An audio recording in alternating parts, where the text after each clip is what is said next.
ఉగ్రదాడిని నిరసిస్తూ భారత్ తీసుకున్న పలు చర్యలతో పాక్ స్టాక్ మార్కెట్ కుదేలైంది. దాయాది దేశం పాక్ విషయంలో భారత్ తీసుకున్న డెసిషన్స్ ఆ దేశ స్టాక్ మార్కెట్ ను తాకాయి. పెహల్గాం ఉగ్రదాడి నేపథ్యంలో భారత్ తీసుకున్న కఠిన నిర్ణయాలతో పాకిస్తాన్ స్టాక్ ఎక్స్చేంజ్ భారీగా పతనమైంది. ట్రేడింగ్ ఆరంభించిన కొద్దిసేపటికే అక్కడి bench mark index Karachi stock exchange 2.12% మేర కుంగింది. అంటే దాదాపు 2485 పాయింట్స్ క్షీణించి 1,14,740కి చేరింది. భారత్ తీసుకున్న నిర్ణయంతో భౌగోళిక ఉద్రిక్త పరిస్థితులకు దారితీయొచ్చన్న అంచనాలతో ఇన్వెస్టర్లు అమ్మకాలకు దిగారు.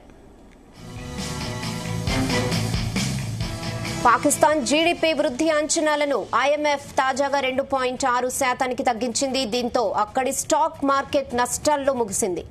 ఈ నేపథ్యంలో సింధు జలాల ఒప్పందం రద్దు, వాఘా అటారీ బార్డర్ మూసివేత, వీసాల ఉపసంహరణ వంటి చర్యలతో మార్కెట్ అమ్మకాల ఒత్తిడిని ఎదుర్కొంటోంది.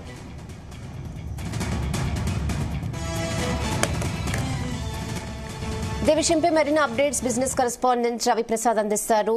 Ravi Prasad. Good evening Rehana. Overall గా నిన్న పహల్గామ్ ఒక దాడి తర్వాత అయితే రిటలేషన్ కొన్ని మనం ఇండియాకు సంబంధించి అనౌన్స్ చేసిన తర్వాత అయితే పాకిస్తాన్ కి సంబంధించిన official website stock market exchange అయితే ఆఫ్లైన్ లోకి వెళ్లడం జరిగింది. ముఖ్యంగా వాళ్ళు ఆఫ్లైన్ లోకి వెళ్లి వాళ్ళొక మెసేజ్ పాస్ చేయడం జరిగింది విజిటర్స్ కోసం. We will back soon, website is under maintenance until further notice అని బుధవారం రోజు అయితే ఎంబడే ఇలాంటి అనౌన్స్మెంట్ చేశారు. అండ్ తర్వాత ఈ రోజు మార్కెట్లు అయితే స్టార్ట్ అవ్వడం జరిగింది. మార్కెట్లు స్టార్ట్ అయిన వెంటనే నష్టాల్లోకి అయితే వెళ్ళిపోవడం జరిగింది. కరాచీ స్టాక్ ఎక్స్చేంజ్ వచ్చేసి 2.12% మేర అయితే కుంగిపోయిందని చెప్పాలి. అంటే దాదాపు 2,485 పాయింట్లు అయితే క్షీణించిందని చెప్పాలి. అండ్ భారత్ తీసుకున్న నిర్ణయాలు ముఖ్యంగా నిన్న పహల్గామ్ ఒక దాడి తర్వాత కొన్ని కఠినమైన నిర్ణయాలు అయితే ఇండియన్ గవర్నమెంట్ నుంచి అనౌన్స్ చేయడం జరిగింది. సస్పెన్షన్ ఆఫ్ పాకిస్తాన్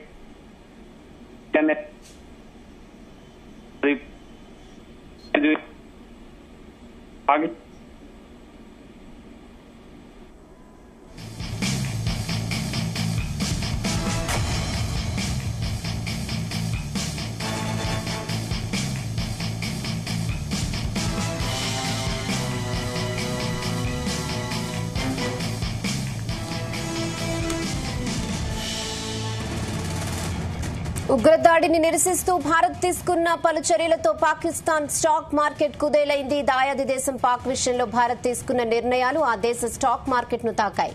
పెహల్గాం ఉగ్రదాడి నేపథ్యంలో భారత్ తీసుకున్న కఠిన నిర్ణయాలతో పాకిస్తాన్ స్టాక్ ఎక్స్చేంజ్ భారీగా పతనమైంది. ట్రేడింగ్ ఆరంభించిన కొద్దిసేపటికే అక్కడి bench mark index Karachi stock exchange 2.12% మేర పడింది. అంటే దాదాపు 2,485 పాయింట్స్ క్షీణించి 1,14,740కి చేరింది. భారత్ తీసుకున్న డెసిషన్స్ తో భౌగోళిక ఉద్రిక్త పరిస్థితులకు దారితీయొచ్చన్న అంచనాలతో ఇన్వెస్టర్లైతే అమ్మకాలకు దిగారు. S Raviprasad, please continue.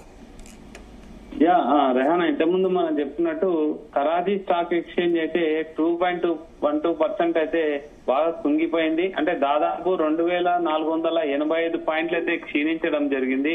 And Bharat తీసుకున్న కఠిన నిర్ణయాలు ముఖ్యంగా ఈ వాగాకు సంబంధించిన బార్డర్ ని క్లోజ్ చేయడం అనేది ఒకటి. And suspension of the Indus water treaty అనేది పాకిస్తాన్ ఆర్థిక వ్యవస్థ పైన ఇది పెద్దగా ప్రభావం చూపుతుందని చెప్పడం. అండ్ వీసా రెస్ట్రిక్షన్స్ ఒకటి. And reduction in diplomatic engagements and Pakistan military, naval and air adviser సంబంధించి కొన్ని ఆంక్షలు విధించడము. And security measures, the cabinet committee of security CCS, అంటే ప్రధానమంత్రి అధ్యక్షతన సిసిఎస్ మీటింగ్ జరుగుతుంది. ఇందులో చాలా కీలకమైన నిర్ణయాలు అంటే ఇలాంటి ఘటనలను రద్దు చేయడానికి కఠినమైన నిర్ణయాలు తీసుకోవాలి పాకిస్తాన్ మీద అని చాలా ఇండియన్ గవర్నమెంట్ అయితే ఈ అనౌన్స్మెంట్ చేయడంతో అక్కడ స్టాక్ ఆర్థికంగా దెబ్బతింటుంది, ఆర్థిక మాన్యం రావచ్చు అనే భయాలతోనైతే పాకిస్తాన్ స్టాక్ మార్కెట్ అయితే భారీగా దెబ్బతినడం జరిగింది. పాకిస్తాన్ కు సంబంధించిన అధికారులు అయితే వారి వెబ్సైట్ ని కూడా క్లోజ్ చేసి వెబ్సైట్ ఈజ్ అండర్ మెయింటెనెన్స్ అనే ఒక అనౌన్స్మెంట్ కూడా చేశారు. ఓవరాల్ గా చూసుకుంటే మన ఇండియా పైన ఎక్కువగా ఆధారపడి ఉండే పాకిస్తాన్ తిరగబడడంతో మన నరేంద్ర మోడీ చేసిన ఒక అనౌన్స్మెంట్స్ అయితే పాకిస్తాన్ ఆర్థిక వ్యవస్థ పైన అయితే గట్టిగా బాగా ఎఫెక్ట్ చూపించాయని చెప్పొచ్చు. దాంతో అక్కడ ఇన్వెస్టర్లకైతే మార్కెట్ పైన సెంటిమెంట్ అయితే పోగొట్టుకున్నారు. సో దాంతో సెల్లింగ్ ప్రెజర్ కి అయితే వెళ్ళడం జరిగింది. కంటిన్యూస్ సెల్లింగ్ ప్రెజర్ తో మార్కెట్ అయితే బాగా పడిపోవడం అయితే జరిగింది. ఇంకోటి నిన్న చూసుకుంటే పాకిస్తాన్ జీడీపీ వృద్ధి అంచనాలు కూడా 2.6% తగ్గించి దీంతో ఎఫెక్ట్ కూడా స్టాక్ మార్కెట్లు అయితే పడిపోవడానికి ముఖ్యంగా కారణమయ్యచ్చు. మెయిన్ చూసుకుంటే సింధు జలాల ఒప్పందం రద్దు అనేది పాకిస్తాన్ పైన అయితే బాగా ఎఫెక్ట్ చూపుతుంది.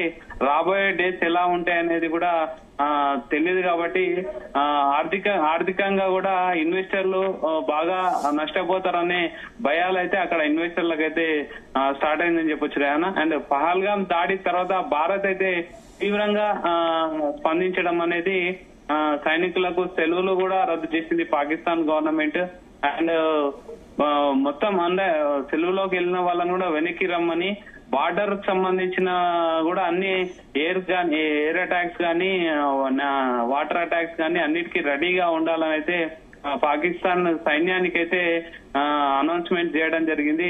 సో అంటే ఈ యొక్క భయాల వల్ల ఏంటంటే ఇన్వెస్టర్లు అంటే యుద్ధ భయాలు రావచ్చు, యుద్ధం స్టార్ట్ అయితే మళ్ళీ మార్కెట్ ఆర్థికంగా చితికిపోతుంది పాకిస్తాన్ అని ఇన్వెస్టర్లు అయితే వాళ్ళ యొక్క ఇన్వెస్ట్మెంట్ అయితే అన్నిటిని ఎగ్జిట్ చేయడం జరుగుతుంది. అన్ని సెల్ చేయడం వల్ల మార్కెట్ అయితే బాగా క్షీణించడం జరిగింది. అంటే ఒకనొక స్టేజ్ లో వాళ్ళ వెబ్సైట్ ఆఫ్లైన్ లోకి వెళ్ళి మళ్ళీ స్టార్ట్ అవ్వడం జరిగింది. ఈ ఎఫెక్ట్ అయితే మన పహల్గామ్ ఎఫెక్ట్ భారత్ ఇచ్చిన రియాక్షన్ కి అయితే పాకిస్తాన్ కి సంబంధించిన ఆర్థిక వ్యవస్థ వాళ్ళ స్టాక్ మార్కెట్ అయితే గందరగోళంగా మారింది అండ్ గట్టిగా ఎఫెక్ట్ అయితే చూపించిందని చెప్పొచ్చు Rehana. Okay Ravi Prasad, thanks for the updates.